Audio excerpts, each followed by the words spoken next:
Members, it is time to make a start. We have attained the quorum.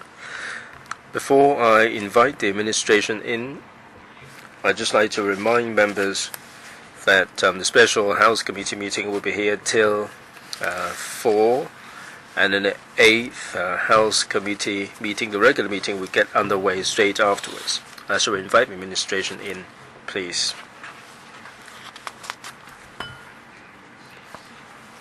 Also, a reminder that the topic for discussion today is the establishment of a policy and project coordination unit under the CS office. Those who are interested to put questions, please press the request to speak button. Please make it brief and concise. We'd like to limit members to 5 minutes each for the question and answer. I will stop you when the time is up. There will be verbatim record of today's meeting. There are a couple of papers. Paper provided by the administration on establishment of the PPCU, paper CB2 215/12-13/01. Information note on Hong Kong's population policy prepared by the Research Division and Commission on Poverty, IN 04 and 05 respectively. Welcome CS and your team to the meeting. CS, would you like to say a few words? First of all, thank you very much, Mr. Chairman, for arranging this special House Committee meeting for us to brief members on the establishment of the Policy and Project Coordination Unit under the CSO. The CE mentioned in his manifesto the recreation of Commission on Poverty and to identify the causes of poverty. So poverty policy is the key item on the agenda of this administration. The Chief Executive also mentioned the population policy to maintain the steady development of Hong Kong. All these tasks are a meeting of no delay. On the 9th of November and also on the 7th of November, we've announced the membership of the Poverty Commission. The first meeting will take place on December the 10th, and Population Policy will have its meeting in January. My office has already embarked on the preparation work. Members must be aware that poverty and population policies have to do with quite a lot of bureaus and departments to formulate timely policy for implementation. Coordination would be of utmost importance. I noticed that whenever we talk about these two subjects, members emphasized the importance of high-level coordination. To coordinate effectively across bureaus and department work would be an important task for the CS office. In terms of poverty alleviation, we have put together the terms of reference of the COP. We have made clear that there will be a poverty line which is recognized by the community to enable us to understand the poverty situation and to guide government policy and to evaluate the effectiveness of government policy. Also, in response to public comments, the COP will focus on the policy area. So under the COP, there are 4 task forces which will deal with education, employment and training, social engagement, and social security and retirement. There will be a wide public participation to guard against poverty, to lift people out of poverty and alleviate poverty. To formulate these policies would take a bit of time.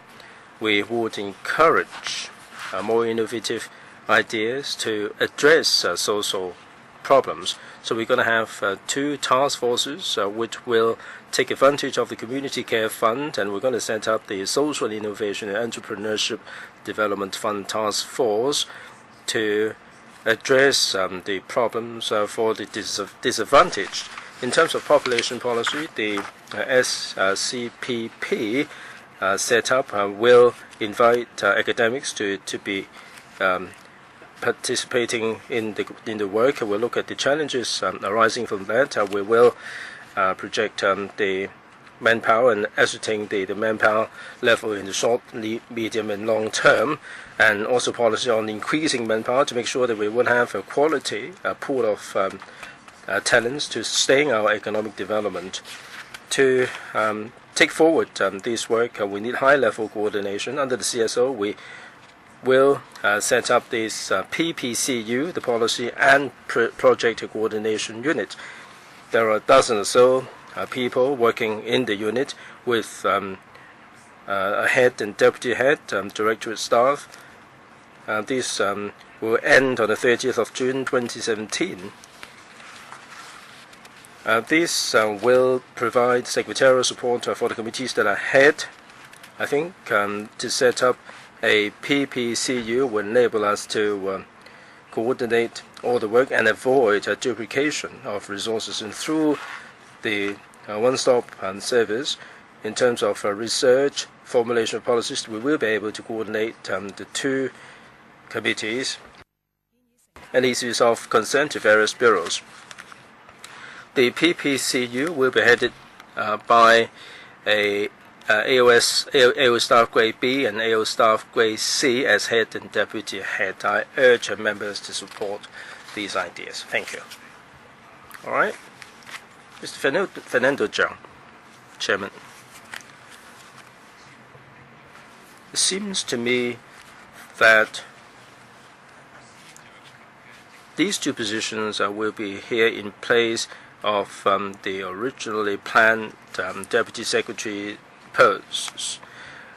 Now, I agree with the cross bureaus coordination work, and that's beyond dispute. But I do have doubts about this to be associated with poverty alleviation. It is really an erroneous step. The CS mentioned the social security and retirement, and this is subsumed under the Poverty Commission.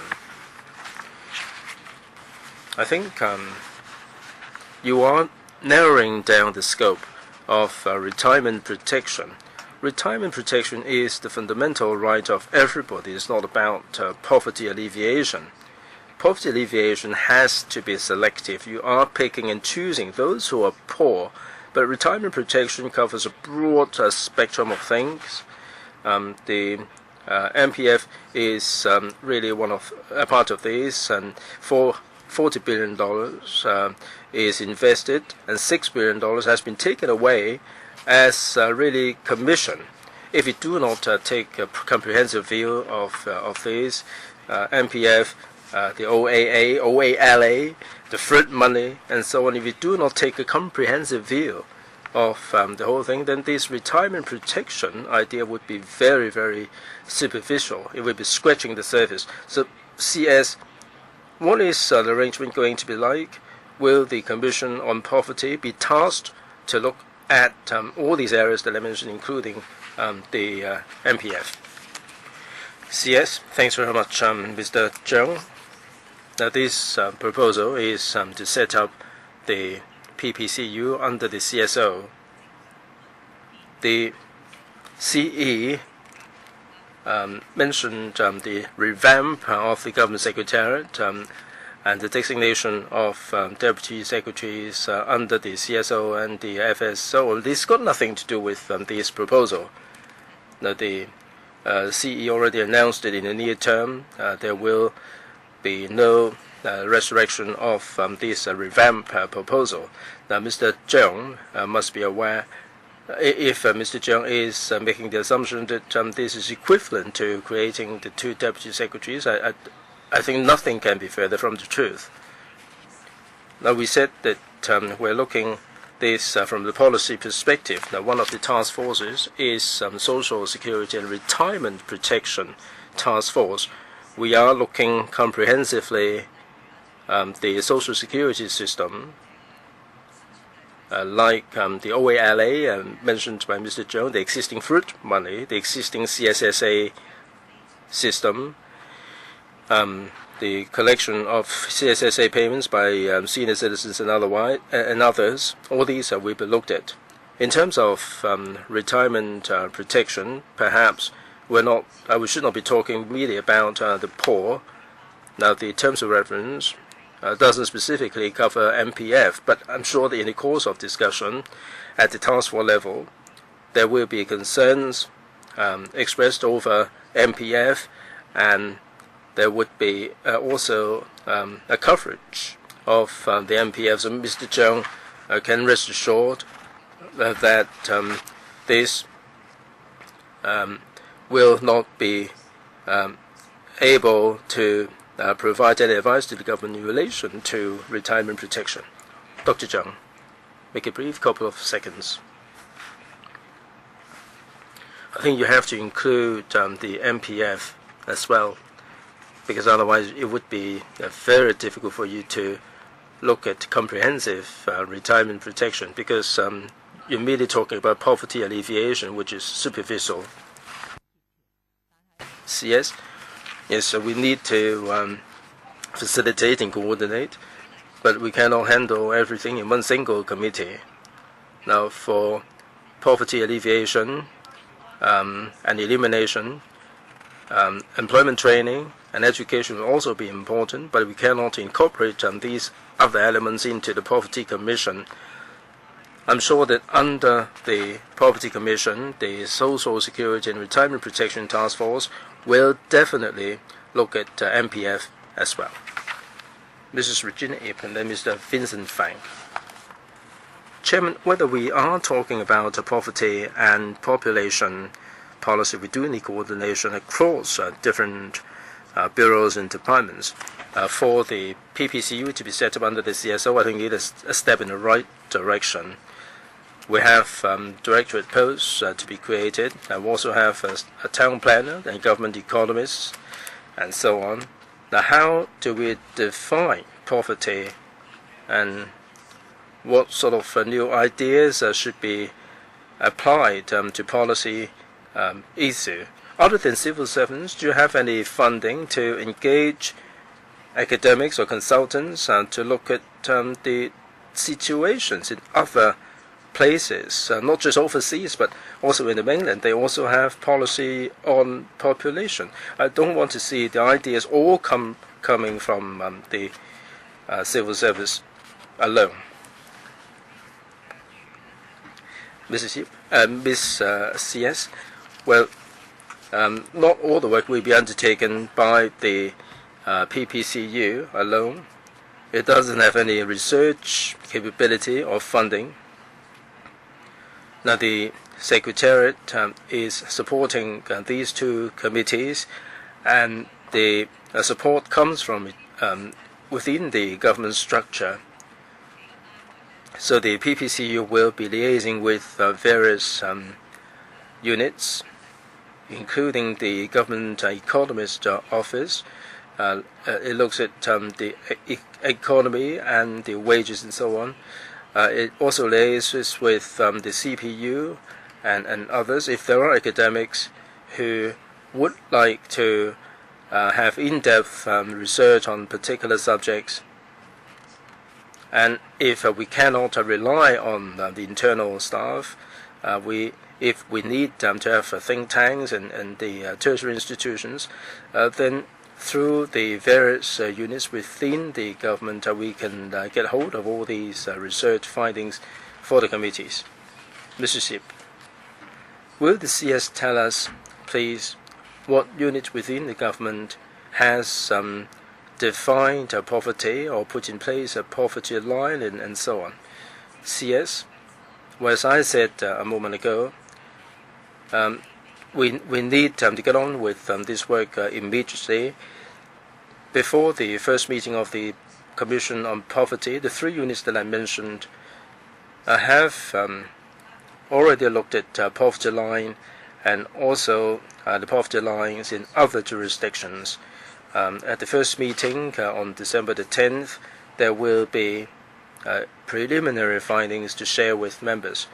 Will there be a report to be published? CS?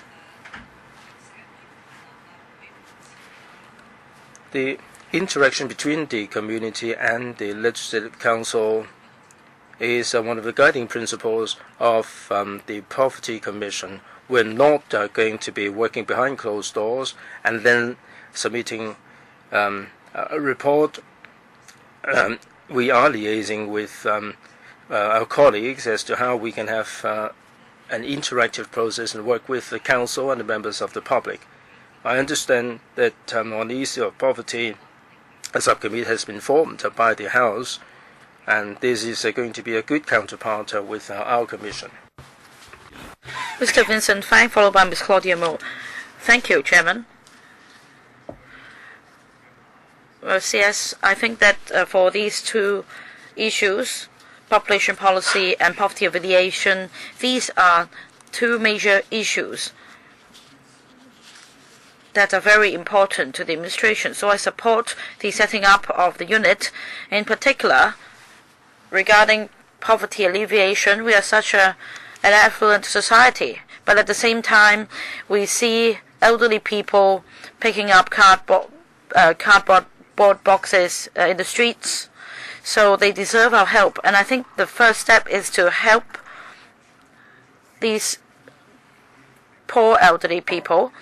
I think the first step is deserves our attention. This can be done before we consider universal retirement. Next, regarding population policy, it should be the top priority of the administration's work. There should be a good framework on population policy before the chief executive can come up with a good policy address, because the policy address should be formulated on the basis of a population policy followed by the budget.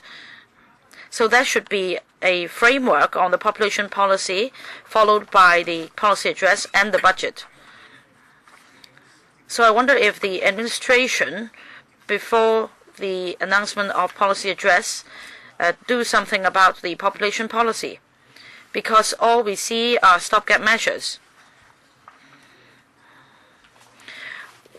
Well, for example, problems like inadequate maternal wards for newborns, insufficient school places, so on and so forth. Everything has to do with the government's population policy.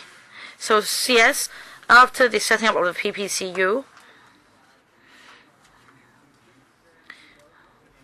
as the issues touch upon different bureaus and departments, so will any cross-bureau effort be made in this regard? And every year, will we be notified of the major direction of the population policy every year? CS. Thank you, Mr. Fang. In fact, every bureau and government department does draw reference from the population projections prepared by the CNSD and the impact on their relevant policies. And this is the work they're doing, but I believe Mr. Fang would like the administration to be more forward-looking. And that is, as far as the population is concerned, whether the demographic changes will be beneficial or not to our future. And I believe that population policy is very important to the future development of a society. And that's why we have set up this high-level unit with the participation of professionals, academics, and experts. We all agree that a forward-looking population policy will help the administration in its governance in the future. It will serve as a good guidance for policies.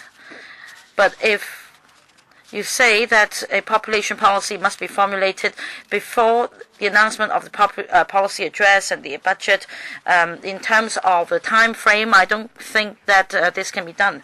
Well, in fact, there are 4 task force under the COP that tackles the problem of poverty. But special needs groups or the disadvantaged group cannot just sit there and wait for help. And that's why the CCF, the Community Care Fund, which has already rolled out 17 programs, would continue to roll out programs. And in fact, last week they just announced the 18th program.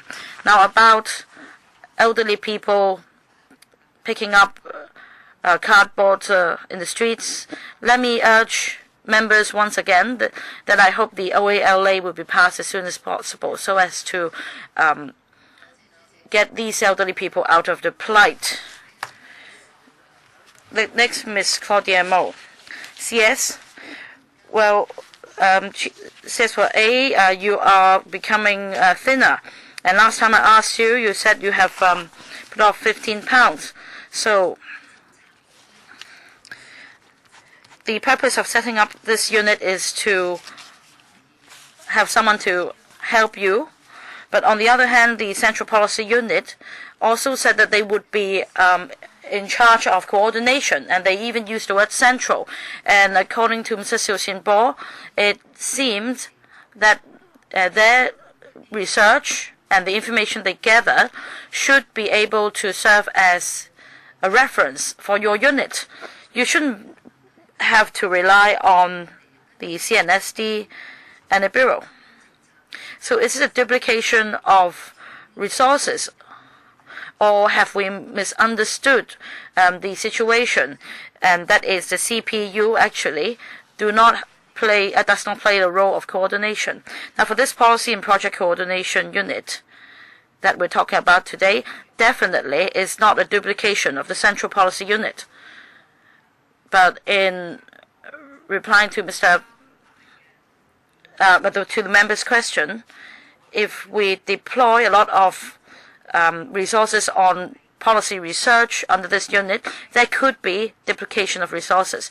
Because for the Central Policy Unit, be it before or after reunification, their role has always been conducting research for the administration. They may gather information and conduct research independently, or they might commission consultants to conduct studies. But all in all, the purpose of CPU is to offer advice to the high level of government, including myself. And before the first meeting of the COP, I invited the CPU and the government economists and the CNSD to conduct some research for the preparation of a poverty line. So there is no duplication in this regard. And the CPU facilitates our work in these two areas. Now, as to the role of CPU, ever since its establishment in 1989, its role has been very clear. Its role is to act as a think tank to offer advice to the FS, the CS, and the CE. It does not play the role of coordinating or executing policies. Well, just to follow up, if basically the CPU is a unit that offers advice and it's somewhat like a think tank, why is it acting like a headhunting agency now? Why does it have the power to appoint officials? Yes. Now, on this subject, recently I also note the issue on whether the CPU has a role or power or functions to make appointments of government officials or members of advisory boards. Now, as I said just now, since the establishment of CPU in 1989, the role has been to offer advice to the three senior officials, the CS, FS, and CE in the government. Sometimes it may touch upon complex issues, and there could be cross-bureau policies involved. The role of the CPU is to provide alternative views because they take they have a vision, and therefore the members of the CPU are appointed from private sector, from non-government sector. The CPU have not and will not replace the functions of PPCU or the policy bureaus. What it does is to collaborate with policy bureaus by assisting in the conduct of research. And that's it. Over the past 20 years, that has been the function of CPU. However, the society is constantly evolving. So in terms of appointing members to statutory bodies and advisory boards, we would adhere to the established practices, and that is to appoint talents, and the appointments will have to be subject to approval of CE, and recommendations will be made by policy bureaus. Sometimes policy bureaus will seek advice from outside or other bureaus. Sometimes the policy bureaus may also consult the CPU, because the CPU may offer advice from the non-full-time consultants. This will allow more people to take part in policy formulation and to offer advice. And the CPU will focus on its work in this regard and to offer advice to directors of bureaus in order to enhance efficiency. Just now, Ms. Mo asked about the role of CPU, and in formulating a list of members to be appointed, the CPU will offer advice or provide a list of candidates. This service is efficient in the sense that it can prevent any duplication of resources when different bureaus have to make decisions on their appointments. But I emphasize that the CPU will only offer the list of candidates or advice on a need basis. For officials under the bureau, including civil servants, they are at liberty to decide whether to take on board the CPU's recommendations. There is no question on the bureau staff reporting to CPU. The CPU has neither the power to vet the appointment of officials nor rejection of any appointments. It's not a nomination agency. I hope that I have eased the doubts of members in relation to the CPU's role. Mr. James Tin. Mr. Vincent Fang already made our party's position clear in relation to this paper. However, what CS has just said seemed poles apart from what Mr. Xiu Xinpo said. You seem to be saying that the CPU has a minor role to play, but that's not the impression that the community is getting. According to their latest version, appointments will have to go through the CPU. Well, in the past, for officials appointed to bureaus, there was credibility, because talents would be appointed. Not only supporters of CY Leung would be appointed as officials, but now, according to their version, it seems that only Leung supporters could become talents eligible for a nomination, for appointment.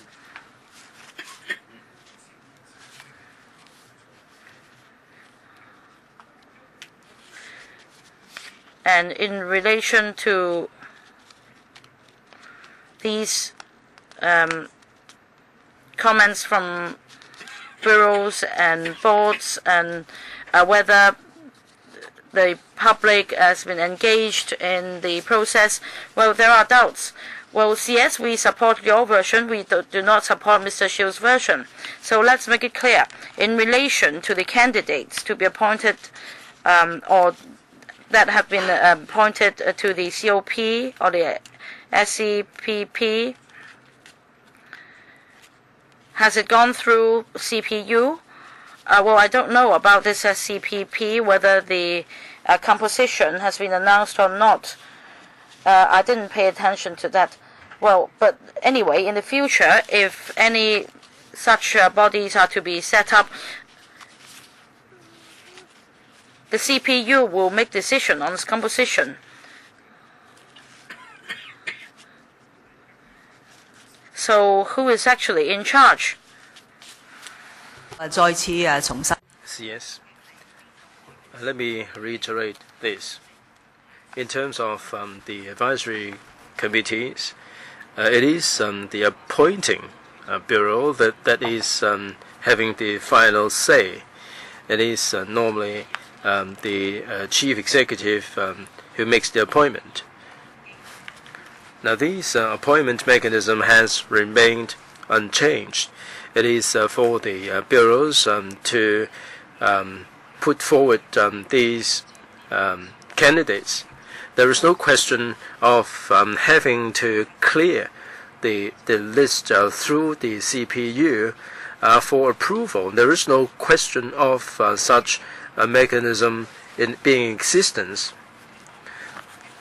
The only difference with from the past is that there would be a more systematic consultation. Previously, when the bureaus put forward a list for the CE's consideration, he would consult various bureaus. Let's say we're talking about business expertise, and we want to appoint someone with a welfare background. Then he would consult the welfare bureau for the right candidates. He may consult the CPU. Well, at the end of the day, it would be for the bureau chiefs and the relevant bureau, people under the bureau who decide who would be the best candidate. Now, if the bureau chief considers someone is the best candidate, then he will put forward the candidate to the appointing agency, many times the CE. When it comes to the appointment of personnel to the advisory bodies, the CPU doesn't have the vetting power. It doesn't have the decision-making power.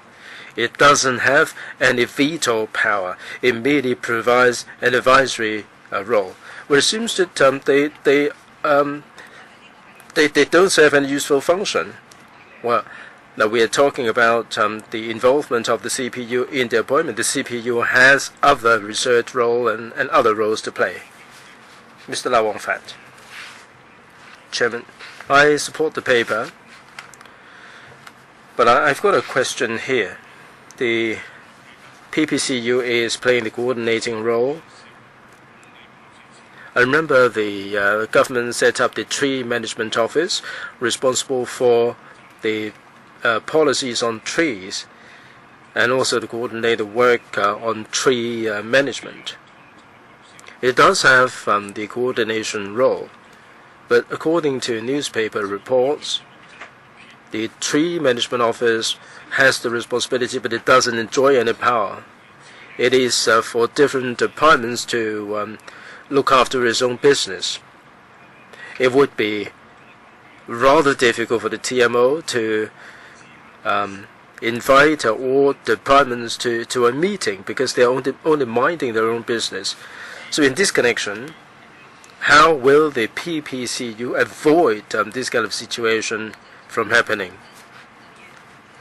CS, when Mr. Lau mentioned the TMO, when the Tree Management Office was set up, we made it very clear to the Council that the TMO may have the coordinating role, but in terms of management, the roles are still split up between AFCD LCSD, the highways. Now this split management function still continues. So we've made it very clear that the TMO will not be managing all these millions of hundreds of thousands of trees all over Hong Kong on behalf of different departments.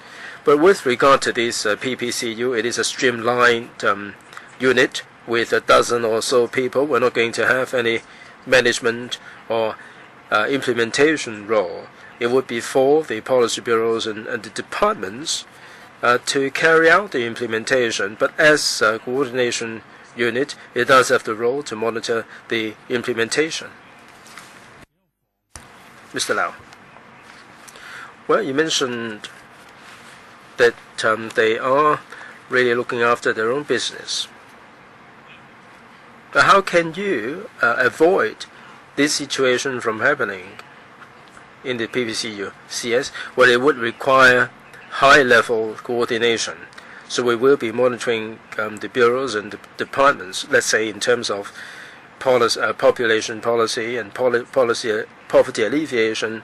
How can we achieve effectiveness in terms of policy? So we're not merely putting together the coordination policy, we also monitor the implementation. It does have a continued role to monitor how we improve poverty in Hong Kong. Mr. Lee Chok-yen and Ms. Leung Yu-jung, we are concerned about population and poverty for obvious reason. The PPCU is going to be given a distinctive role. In answer to one of the previous questions, the CS said that Ms. Sophie Kao or the CPU doesn't have any veto power or decision-making power. It is there for advisory purpose. Why? You said the CPU does have other role to play, but Ms. Sophie Kao doesn't have anything else to do. She's doing only one thing. Ms. Sophie Kao is going to be doing one thing, and she's coordinating the talents. Now, you said it is there for advisory purposes. It's not there for coordination.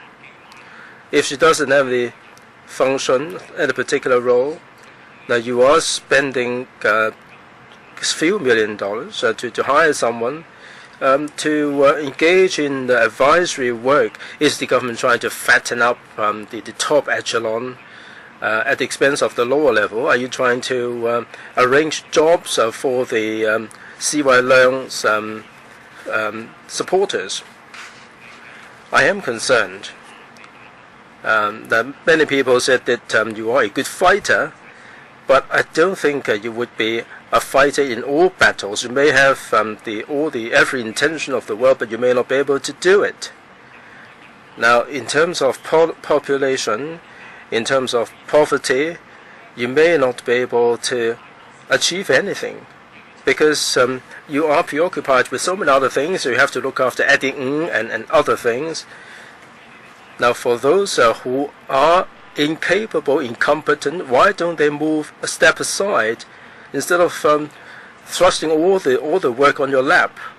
That way we are more confident that you will be able to apply your full mind to poverty and population policies. So CS, you are looking after so many things. Now for these two portfolios, how much energy do you think you will be able to apply to them?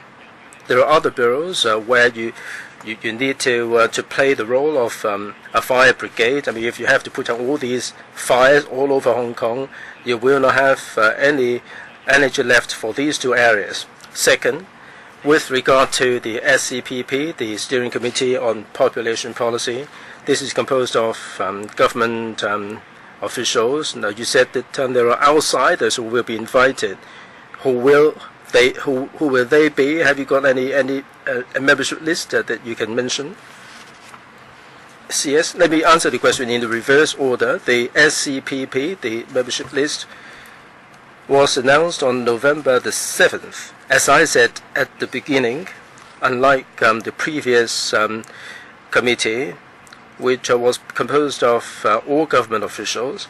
This time we have academics and experts being part of the committee. We have Professor Chen, Dr. Xun, Mr. Lee, Mr. Liu Dingbing, Mr. Masui Kung, Mr. Mo Kao-lun, Professor Sum, Professor Yip, and Mr. Yao Ho-bo. Now, some of these names members are aware are experts on population in Hong Kong. Whether I will be powerless or whether I will be able to apply my mind, let me say this to members. For these 5 years as Chief Secretary, if I don't apply more efforts to poverty, then I will regret. I will live to regret it. I was a Director of Social Welfare. I've always been concerned about the disadvantaged group in Hong Kong. Hong Kong is an affluent society. I'm sure that there must be ways in which we can help the underprivileged. I can give members the assurance that I will apply my full mind, my full energy to the work of population. Like Mr. Vincent Fang said, we need to have a population policy that will facilitate the other areas of work. As regards Ms. Sophie Cao, as a full-time advisor at the CPU did give a paper to the council earlier. It didn't.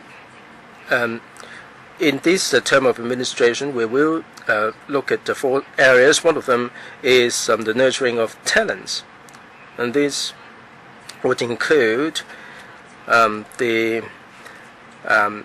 policy on nurturing a pool of talents for Hong Kong's future. Ms. Sophie Cao is not merely providing advice to the CPU. There is also research and also the building up of a pool of talent for Hong Kong. Mr. Leung Yu-zhong and then Mr. Sin Chung Kai. In answer to Mr. Lee, the CS said that she was once a Director of Social Welfare and she would like to apply her mind to the work of poverty. Now, Hong Kong does have a serious problem of a gap between the rich and the poor. If she's applying her mind, then I'll be all for it. Now, you were once a Director of Social Welfare, and you have portrayed retirement as a part of a poverty problem. And I think this is a disrespect for the senior citizens who made so much contribution to Hong Kong in the twilight years. They don't really need any welfare protection. There is a need for us to respect the past contribution to Hong Kong. So I think you have misplaced retirement in the context of poverty commission. It should be singled out. It should be separated out from poverty. MPF is not anything under poverty policy. So in answer to Mr. Fernando Cheung, you said that when you look at retirement, you will also look at retirement. When you look at poverty, you will also look at retirement.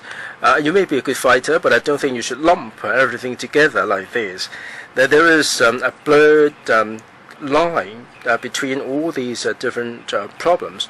We're not really dealing with a mixture of problems together.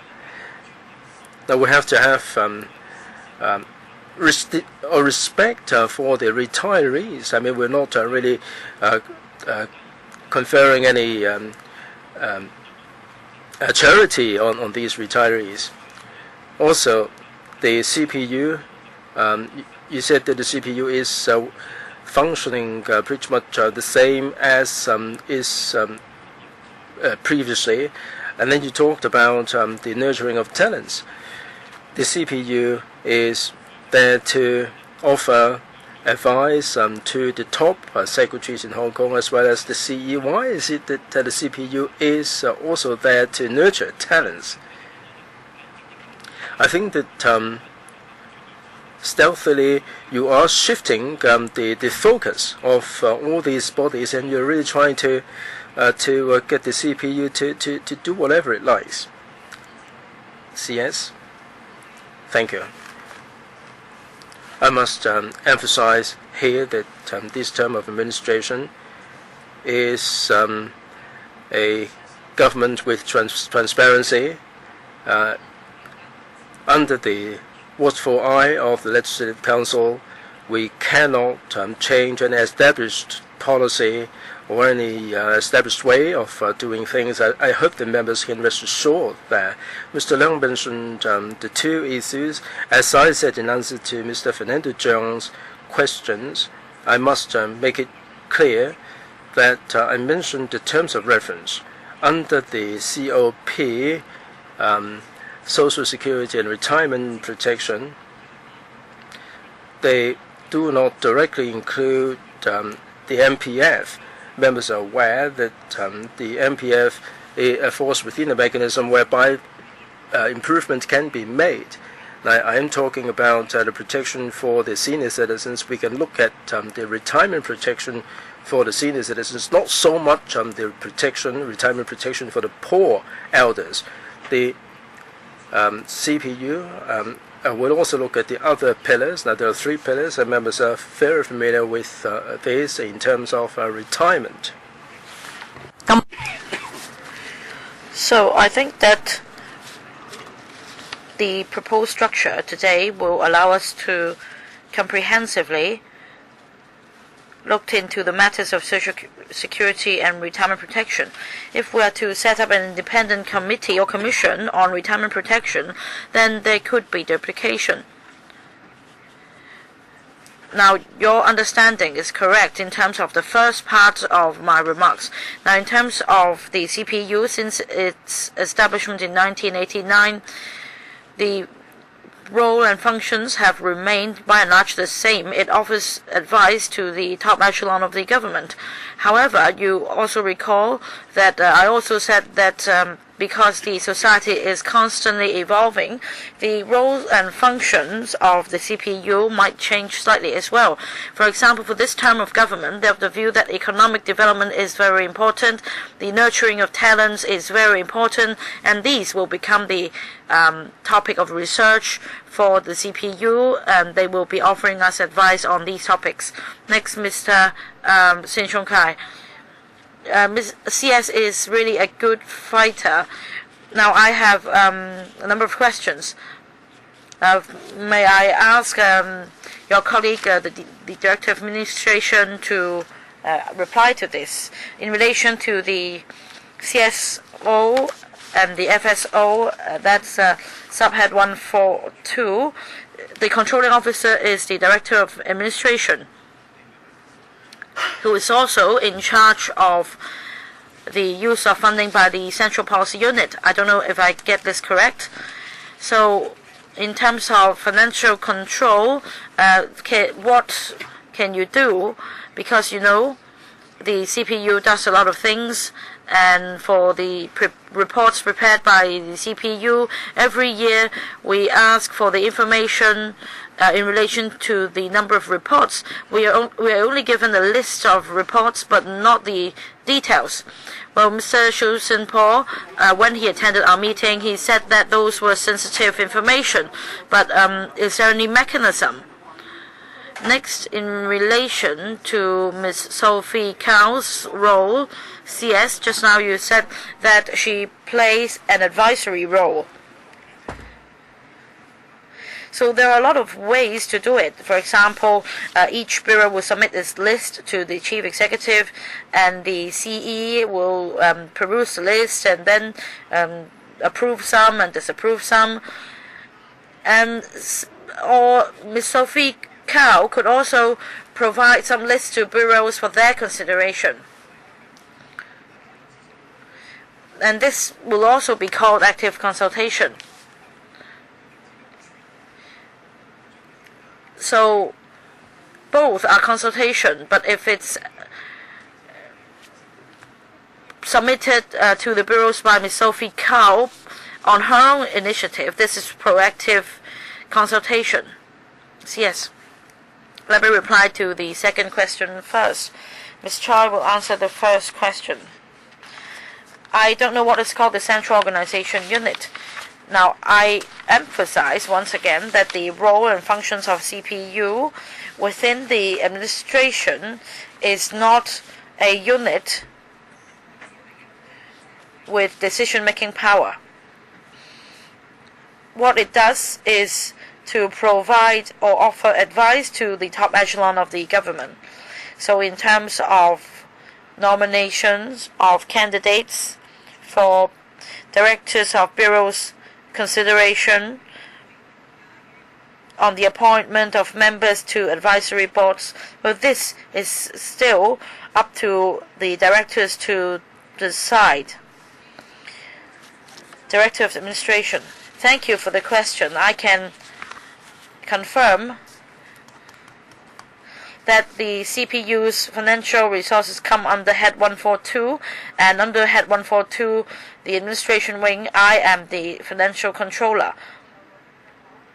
Now we have an annual resource allocation exercise, and for the estimates prepared every year, we will attend electrical meetings and take questions from members. And indeed, every year, members do ask how much resources would be spent by the CPU in conducting research, and how much resources would be given to tertiary institutions for the relevant studies, and whether the outcome would be disclosed. And for the special FC meeting held in 2012-13, during the question and answers session, altogether the CPU was conducting 57 studies, and according to the reply to electrical, the digest of all completed studies is available to members of the public. It is uploaded to the UGC's website, and the Research Grant Council approves the funding for the studies. Well, if you're the controller, and if Ms. Sophie Cao plays the role of making recommendations to the CE, why is it that it comes under CAT 142 instead of the CEO's office? If she comes under the CEO's office, she can offer advice to the chief executive directly. Of course, I do not appreciate the work of the organization unit. Mr. Wong Kok Heng, followed by Ms. Emily Lau. Chairman,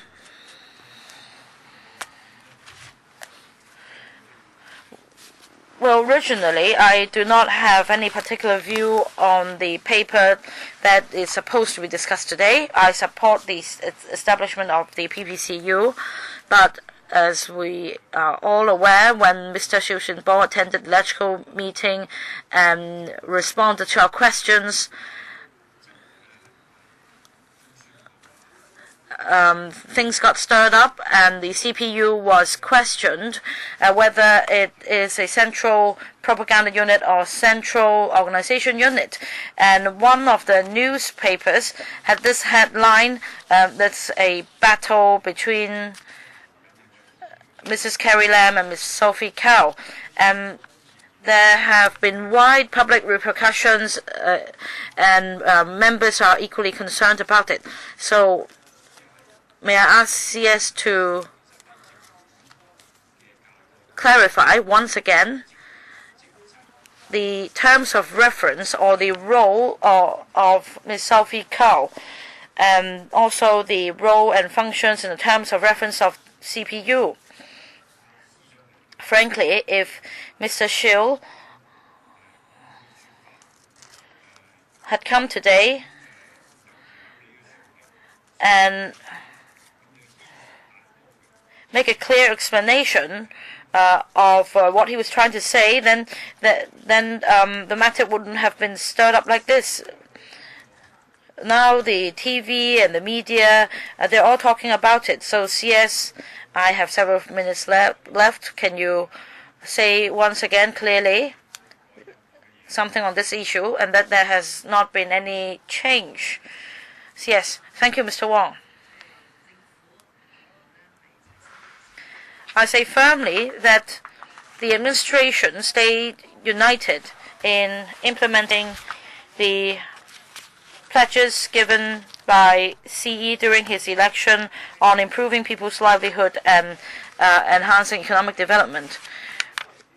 Well, I want to reiterate that none of the gossips is true. We stay united and we cooperate with each other in our work.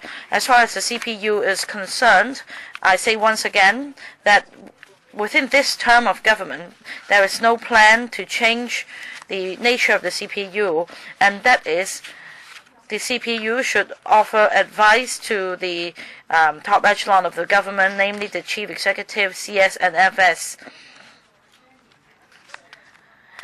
And on the topic or issue to be looked into, well, of course, issues may be different.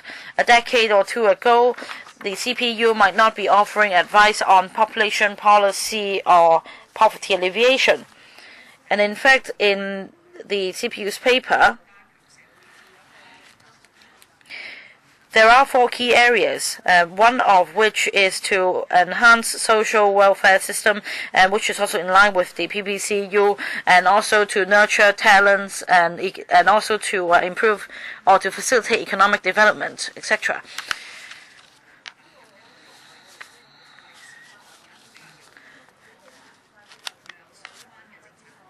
Now, in a more systematic manner, when bureaus prepare a list of recommended candidates, in the past, things were not done very systematically, but now we can do it in a systematic way so as to avoid duplication. For example, 3 bureaus may want to appoint the same candidate. And we can cast our net further in attracting talents. And also in terms of more women on the advisory board, so this is also Ms. Kao's concern, and this is one of the tasks taken up by Ms. Kao since she's joined the government, but this is not the only task. And may I reiterate that that the CPU's advice does not override the finalized views of policy bureaus. CPU is an advisory body. It does not have any power to veto or make decision or on the bureau's policies. Mr. Leung Kwok-hong. Well, just now, CS all of a sudden urged members to approve the OALA again. And I say this to you once again. I have said it over the phone. You ask the DAB, the Liberal Party, the Labour Party, and the FTU and the Civil Party on ways to improve the scheme. It's useless to stifle me. I'm just here to play the delay tactic.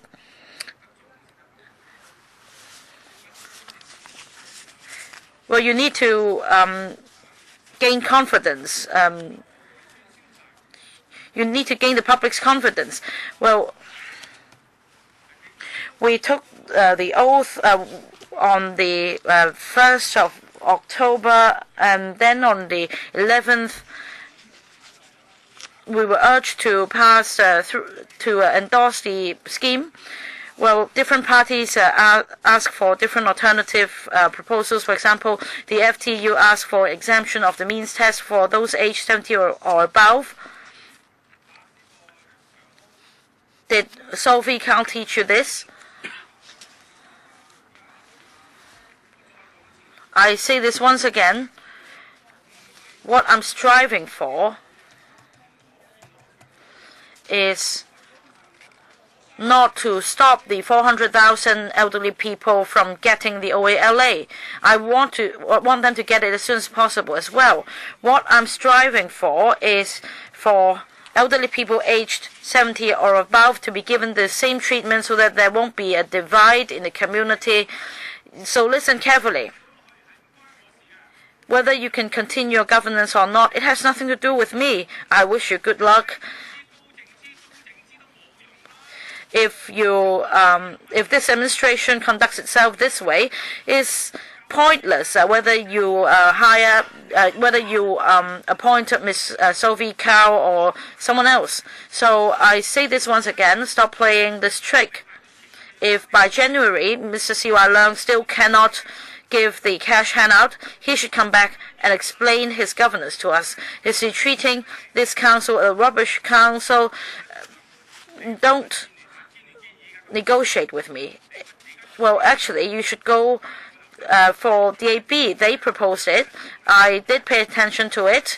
DAB first proposed it, and C.Y. Leung took it up because towards the end, before the election, he did not have enough votes.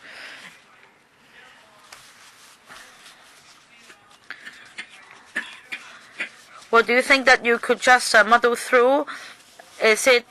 Are you treating electoral members fools? I am the fool. I am getting in the way, and you should go to negotiate with the DAB and the FT and the Labour Party. You don't need to pay heed to CPU. Well, let me say this to you. This policy, in 2 years' time, the whole council will have to be responsible for it. Okay, coming back to the topic. C.Y. Leung is my friend. This one is written on the 8th of March. It says, Mr. Leung Kwok-hong, I stand to be corrected, C.Y. Leung. And in the election manifesto, where does it say that the CPU has to be changed? Where in the manifesto is it said? Where does it say, according to Mr. Xu Xinbo, that the CPU should monitor public opinion and to facilitate the debate? Where does it say that? I can't see it. Well, where does it say this? If there is no such a sentence with Xu Xinbo replacing Lau Siu Kai, does it have to engage in this revolt or coup d'etat? Is it what you really want to see happen? Do you want to borrow this to have a look? Where does it say? Time's up for Mr. Leung Kwok-hong, Ms. Emily Lau. Chairman, thank you. The Democratic Party is pleased to hear the CS say that the government is concerned about women, and if there are researches conducted, I hope that they will be put in the public domain.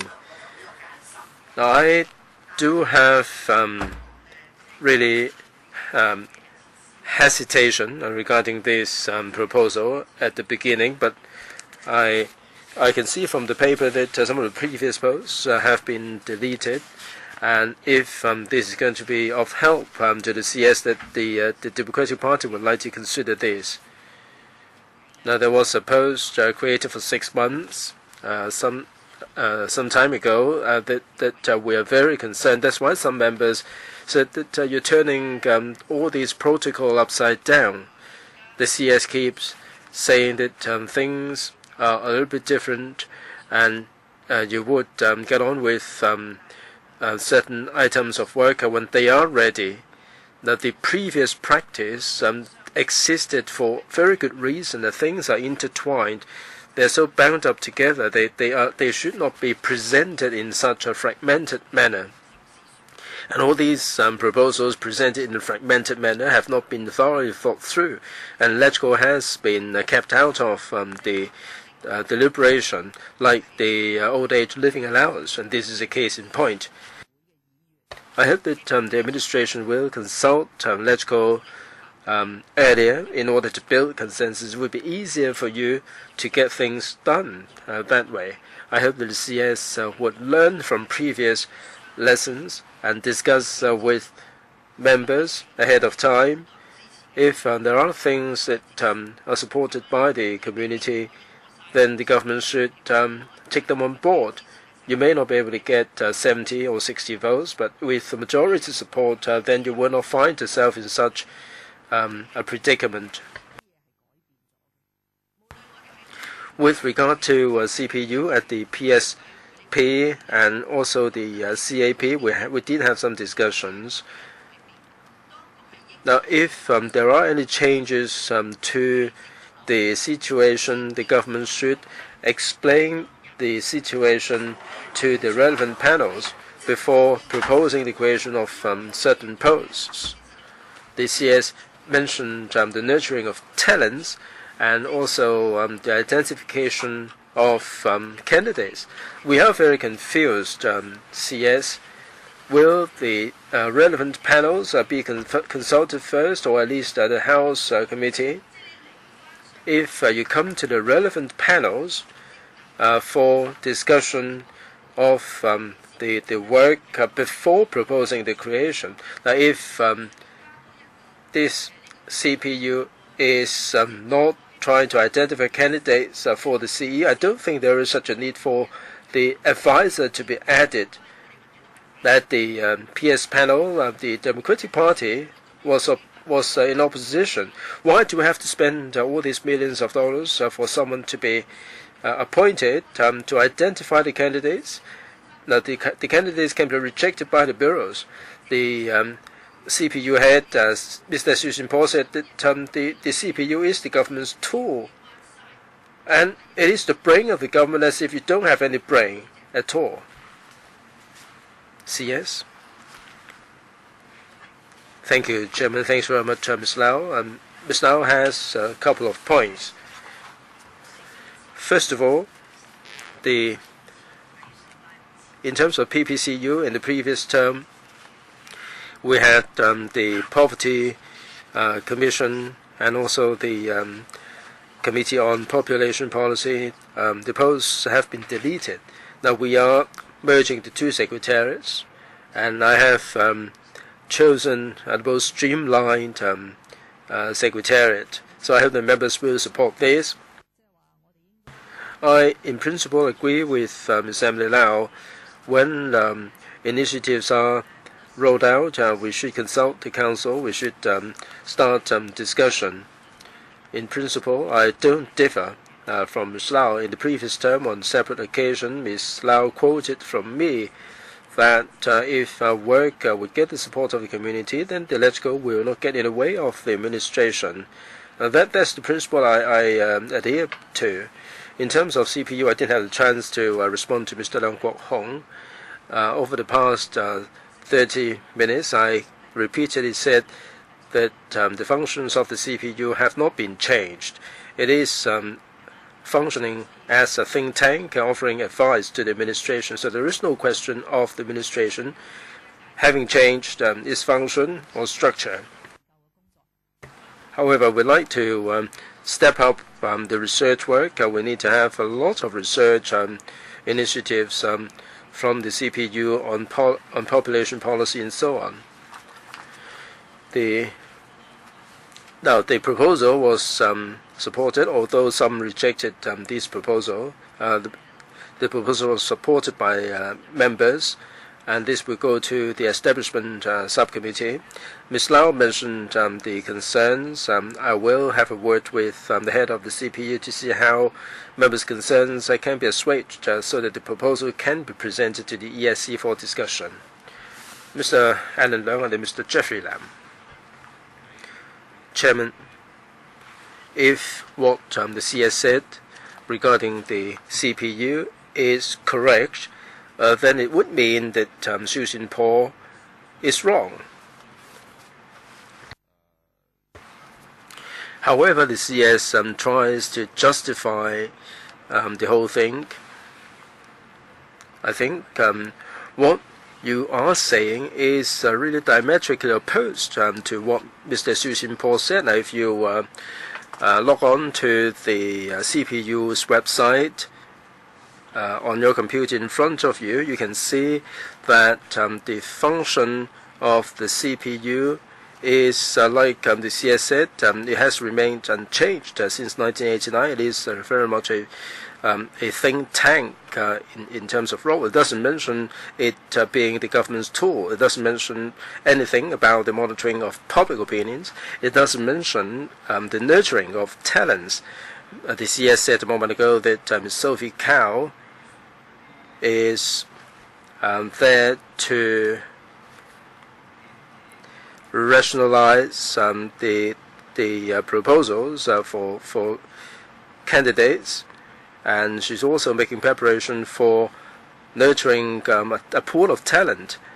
Now, do you remember that Ms. Sophie Cao did say herself that she didn't know any research work? Now, you talked about the candidates being proposed, and then the bureau chiefs can ignore the proposals. It seems to me that she doesn't have anything that she's having expertise on.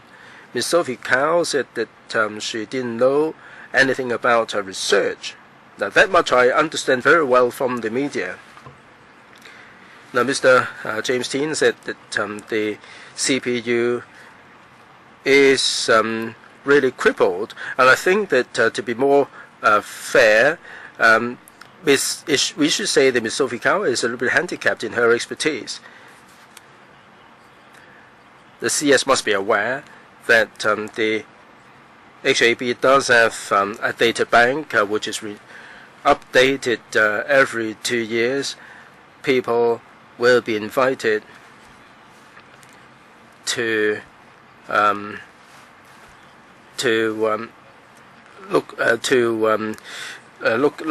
provide the information to the data bank, and the government can identify talents from the data bank. Maybe I'm a little bit daft myself. What is the role of Sophie Cao? CS. Thanks very much, Mr. Leung. In answer to the previous questions, I've already said that the role and function of the CPU have remained unchanged, but at different times the subject matters covered by the CPU would be moving on with times. At different times, Hong Kong may be beset by different problems for which research has to be undertaken. Like 2 decades ago, nobody would mention anything about the economic development in Hong Kong and the mainland rules and regulations and the impact on Hong Kong. And these days, the CPU would cover these kind of subjects quite a lot. So other than the general subjects, there are particular subjects which we need to strengthen the research. In the paper to the panel, PS panel, there was a mention of the welfare, economic development, talent, and opinion, public opinions, and so on. Now, Mr. Leung talked about the different areas. The CPU has to strengthen its role in this regard. Now, the mastery of public opinions would be important. As for the full-time advisor, Ms. Sophie Cao, in the paper, not my paper, but the paper submitted by the CPU, it says that it is responsible for nurturing or to conduct a study on policies regarding nurturing of talents for Hong Kong. So as it is systematically providing advice to the bureaus, so when the candidates are being considered, then this can be taken into account. Ms. Sophie Cao mentioned she didn't know any research. She mentioned the academic research like in tertiary institutions. Mr. Jeffrey Lam. I've got a question about the SCPP. That the fertility rate in Hong Kong over the past 10 years has remained pretty low. over the past couple of years, we've seen a slight upsurge. In 2009, per 1,000 women, the number stands at 1,042 in 2011. It's gone up to 1,089 now. Childbirth is very much a personal decision. In overseas jurisdictions, we can see that the government cannot do much to influence people's decision. I cannot see how people can encourage a higher fertility rate. Even they don't even listen to their parents about giving birth to children, let alone the government. In overseas countries, it is during the massive blackout that the fertility rate will be higher. Will you be cutting the power supply maybe for one day in Hong Kong, and that would encourage fertility rate? Some said that filibustering will also affect the birth rate. Are you going to impose legislation banning filibustering? The Hong Kong's population counts very much on a higher birth rate in Hong Kong, and also the importation of talents. At the present moment, I cannot see how you can encourage the couples in Hong Kong to have more babies. In terms of importation of talents, how can you make sure that good talents that will be coming to Hong Kong for education? How can you improve the availability of talents in Hong Kong? And this SCPP, will it be able to achieve all these objectives? Yes. Thank you, Mr. Jeffrey Lam. I subscribe to Mr. Lam's views. Giving birth to children, it's a very personal decision. According to overseas experience, tax incentives or even allowances from the government have a limited effect on the birth rate. But nevertheless, the SCPP will conduct a review afresh. And as for the talents on the SCPP, we have Dr. Fan Ying-sun from the Hong Kong Family Planning Association.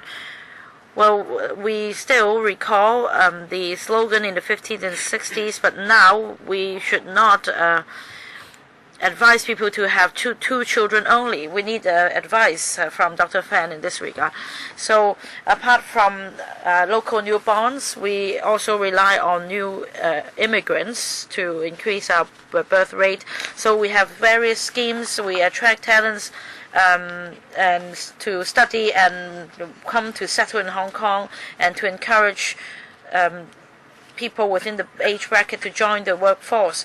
All these will be reviewed by the SCPP. We also have representatives from the business sector on the face of it, but Ms. Maxwell King and the other member have have abundant experience in human resources management.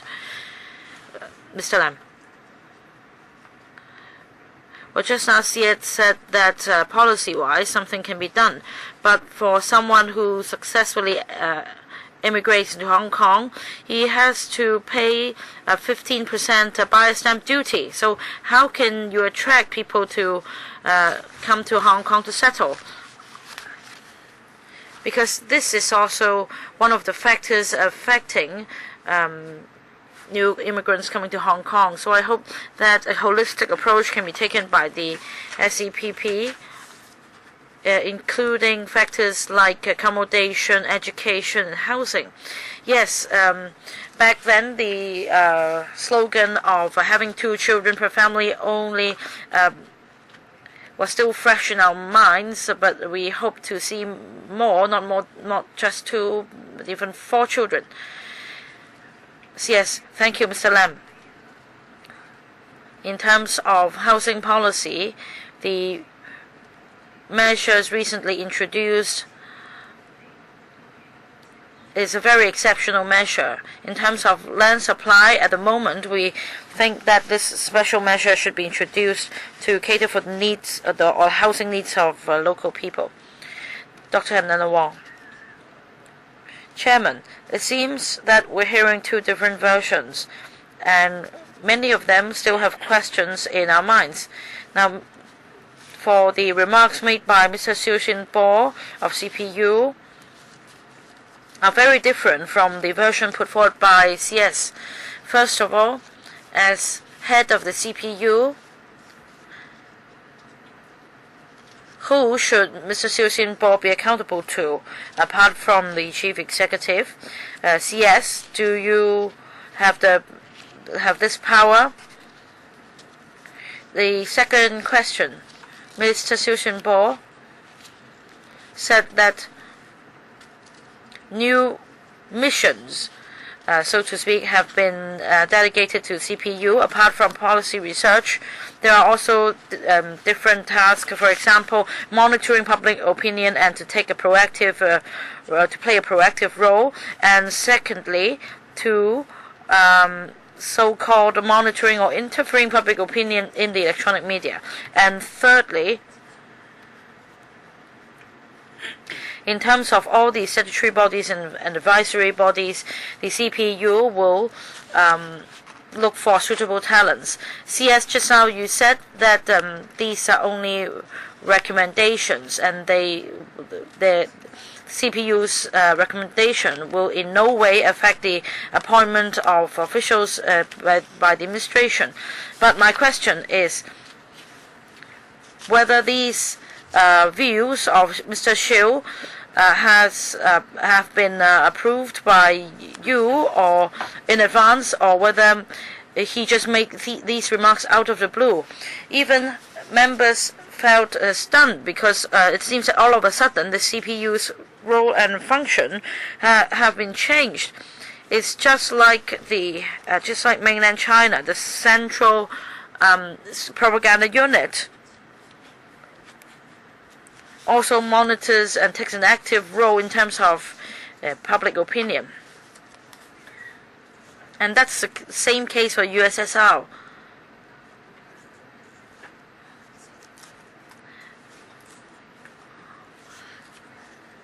And all officials and members of these statutory bodies must be appointed with the approval of the central organ. Even the USSR had given up this system. But now, our administration is following suit. Only Leung supporters can be appointed. The consequence can be catastrophic. CS. Well, first of all, Dr. Wang, I have already made it clear at today's meeting. Let's not overimagine things. And I don't think that there are two different versions. Well, last week I was on a duty visit in Europe, and when I came back, I read these reports. I also obtained a verbatim record of these of the remarks, and to see whether, as members said, the role and functions of CPU have indeed changed. But actually, what he said was the new topics to be researched. In the past, the CPU has never been given any specific area of research. It all depends on the issue of heightened concern at the time. So about Dr. Wang's concerns, and that is whether the views gathered on the discussion rooms on the internet, well, this is also one of the tasks of CPU. Because in order to analyze and assess public opinion, he must get hold of the public opinion. So we have the conventional channels like newspaper and media reports, and also the online media, and also we have commission consultants in focus group meetings. But society has changed. We understand that in order to gauge the young people's public opinion, we need to go online. and the CPU is just keeping up with the trend in order to gather public opinion for the senior government officials' consideration. I emphasize that the CPU in the course will not take part in expressing opinion. It will only gather public opinion so as to better gauge public opinion. Mr. Tang Ka-piu. Well, we're supposed to discuss the establishment of PPCU today, but I think that CS, you'd better ask Mr. Xiu Xinbo to come along to address all the questions in the minds of members.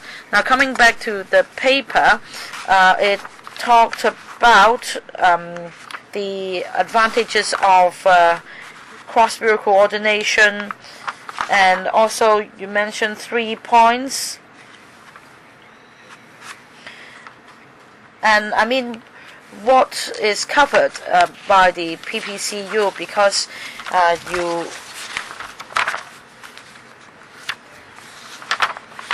it seems to cover a wide topic, natural disasters and other matters that required cross-bureau effort. Now, for poverty alleviation, now it's being coordinated by you. So in terms of the concept, what is the difference between the new COP and the old COP? Some of the issues were under FS purview. For example, the MPF, as mentioned by some of the members, it's under FSTB. So how are you going to communicate with the Financial Secretary? And also for the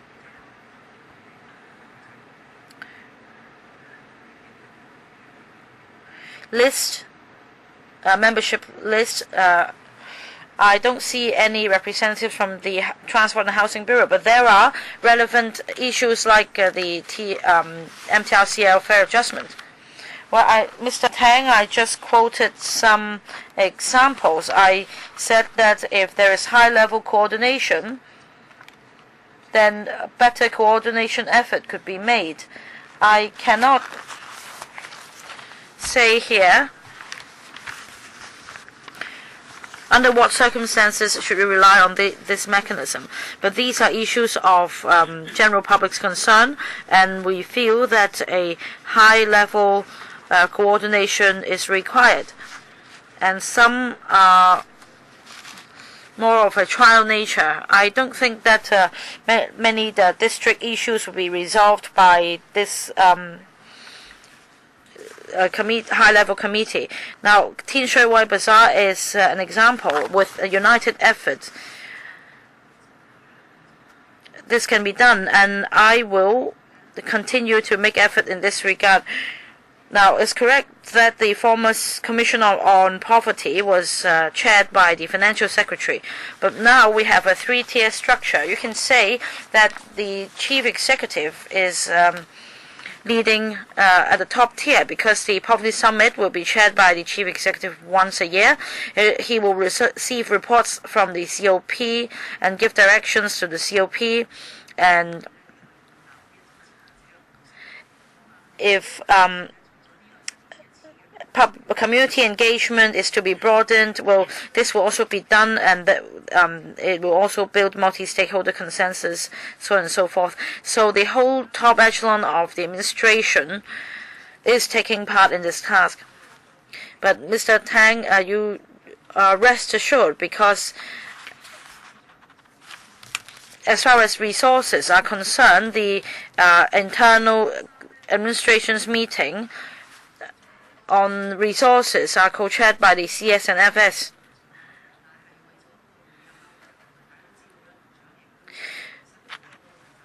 Now, we understand that the Bureau Directors have a lot to do, so if there are specific areas of concern that requires the attendance of another Bureau Director as the CS, I can definitely arrange for the Director of Bureau to attend the meeting and to follow up on the issue. Mr. Tang.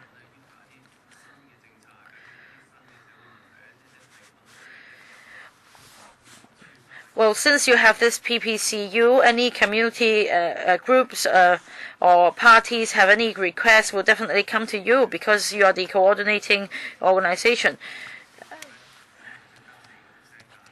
And about the MTR fare adjustment, at least it will be adjusted upward by 4%. So will anything be done by the COP? Yes.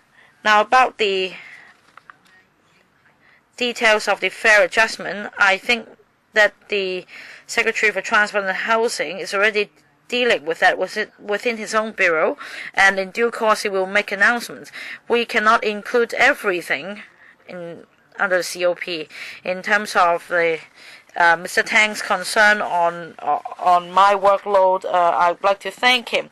So do we agree that the proposal should go to the ESC? Any objection? No? Then thank you, CS and her team, for attending this meeting. 16 members asked questions in this meeting. We still have 5 members who would like to ask questions or ask questions in the second round, but we are running out of time. So thank you once again, CS. I wait for members to come back before we switch